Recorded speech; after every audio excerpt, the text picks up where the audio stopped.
Students बात करेंगे question number 7, आखिरी क्वेश्चन हमारी एक्सरसाइज 3.1 का according to new NCERT book. Question में लिखा है draw the graphs of the equation x minus y plus 1 equal to 0 and 3x plus 2y minus 12 equal to 0। Determine the coordinates of the vertices of triangle form by these lines and the x axis and shade the triangular region. तो मतलब एक triangle बनने वाला है x axis के साथ में, उस ट्राइंगुलर रीजन को शेड करेंगे और जो ट्राइंगल के वर्टाइसेस रहेंगे उनको निकालेंगे हम लोग। ठीक है, चलिए तो लाइंस लिखते हैं। पहले सबसे पहले हमारे पास लाइन है x minus y plus 1 equal to 0। दूसरी लाइन है आपके पास 3x plus 2y minus 12 equal to 0। ये दोनों लाइन से बच्चों अगर यहाँ से a1 अपॉन a2 की बात करें तो a1 अपॉन a2 आ रहा है 1 अपॉन 3, ये देखो ये 1 और ये 3। और अगर b1 अपॉन b2 की बात करें हम लोग तो कितना आ रहा है माइनस 1 अपॉन 2, माइनस 1 अपॉन 2। मतलब ये दोनों लाइनें 101% क्या होने वाली इंटरसेक्टिंग, क्योंकि a1 upon a2 is not equal to b1 upon b2। चलो तो जल्दी से इनके सॉल्यूशन निकाल लेते हैं हम लोग फटाफट। सॉल्यूशन निकालने के लिए क्या करना पड़ेगा, लाइन्स लिखते हैं हम लोग। पहले यहाँ लिखता हूँ x minus y plus 1 equal to 0, equation number 1। ठीक है, इसका टेबुलर फॉर्म बनाएंगे हम लोग। उसके पहले इसको सॉल्यूशन निकाल लेते हैं। तो पहले शिफ्टिंग करते हैं। देखो माइनस वाई इधर आके प्लस वाई हो जाएगा और प्लस 1 इधर आके क्या हो जाएगा माइनस 1।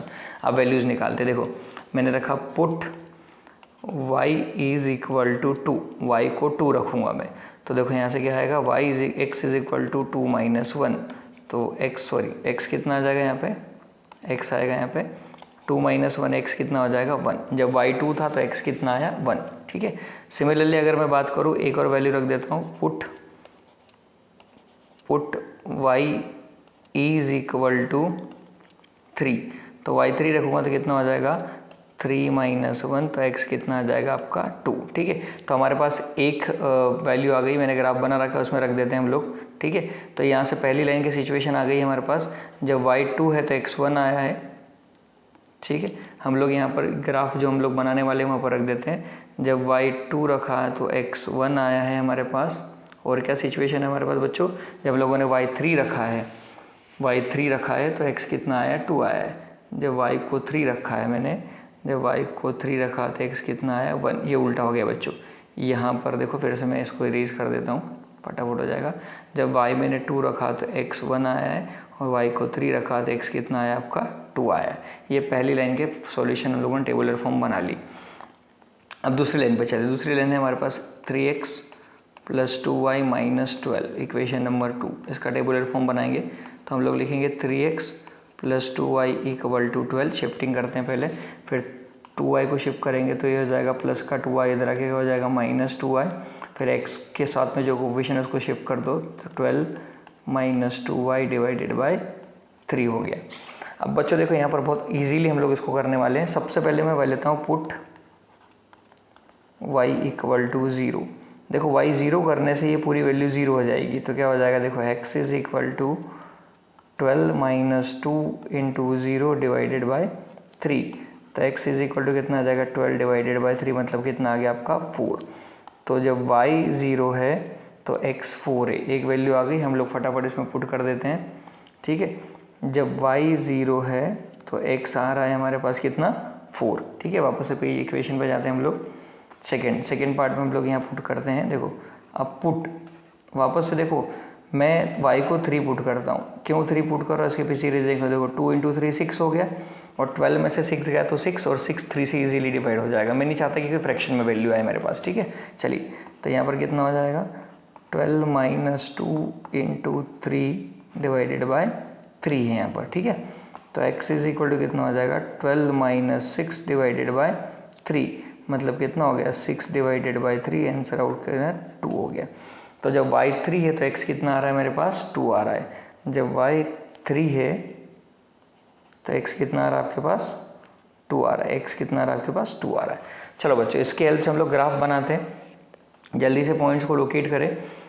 x1 y2, x1 और y2, ये पहला पॉइंट आ गया हमारे पास। ठीक है, यहाँ लिख देता हूँ छोटा सा 1, 2। x2 y3, एक पॉइंट यहाँ आएगा आपके पास, ये हो गया आपका 2, 3। लाइन ले लेते हैं और लाइन की हेल्प से इनको हम लोग क्या कर लेते हैं जल्दी से ज्वाइन कर लेते हैं। ठीक है, ये थोड़ा सा नीचे रहती है लाइन वाला शेप, ये ले लिया मैंने और मैं ये इस कलर की लाइन से इसको ज्वाइन कर लेता हूँ। ठीक है, तो मैं जब ये ज्वाइन करने जाऊँगा तो मेरे पास ये लाइन ऐसी कुछ बनेगी, ठीक है। और थोड़ा नीचे एक्सटेंड कर दें इसको, तो अगर हम लोग देखोगे तो बच्चे -1 से निकल के जाएगी, ठीक है। थोड़ा सा इमेजिन करो आप लोग, ये हो जाएगी। ये लाइन हमारे पास कौन सी आ गई, x - y + 1 की लाइन आ गई, ठीक है। अब मैं दूसरे पॉइंट्स को लोकेट करता हूँ।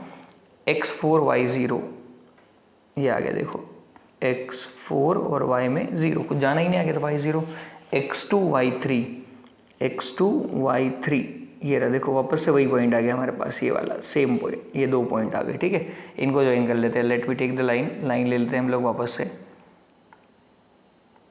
और इस बार लाइन को ले लेते हैं हम लोग, कोई भी रेड कलर ले लो, ठीक है। चलिए इनको ज्वाइन करते हैं यहाँ से ज्वाइन करते हुए हम लोग ये पॉइंट लाइन निकालेंगे, तो इस तरीके से ज्वाइन होकर निकलेगी, देखो, ठीक है। थोड़ा सा इधर हो रहा है, ठीक है। चलिए ये इस तरीके से निकल रही, ये पॉइंट ऑफ इंटरसेक्शन आ गया हमारे पास। ये जो पॉइंट है हमारे पास, ये पॉइंट ऑफ इंटरसेक्शन, ये क्या है हमारे पास, ये है आपका 2,3, ठीक है। एक वर्टाइसिस आ गया, दूसरा वर्टाइसिस ये आ रहा ट्राइंगल का, एक्स एक्सिस के साथ पूछा है, तो दूसरा वर्टाइसिस आएगा आपका 4,0, और तीसरा वर्टाइसिस जो आएगा वो -1,0, कितना आएगा, -1,0। शेड करने का बोला है, शेड कर दीजिएगा बच्चों, ठीक है। तो तीनों वर्टाइसिस क्या है, पहला वर्टाइसिस आया 2,3, दूसरा आया 4,0, और तीसरा आया आपका -1,0। इस तरीके से हम लोगों ने तीनों वर्टाइसेस निकाले। इसको शेड करने का बोला है, आप कलर यहाँ पर इस रीजन में, ये वाला जो रीजन है इसको आपको कलर करना है, एक्स एक्सिस के साथ वाला रीजन, ठीक है। इस तरीके से आप इसको शेड कर सकते हो, ठीक है। So this is all about this question. ये अच्छा क्वेश्चन था, बोर्ड ने 1-2 बार पूछा भी है। सो होपफुली सभी को समझ में आया होगा। Thank you for your time, thank you for your concentration. Please channel को लाइक और सब्सक्राइब कीजिएगा। Thank you everyone.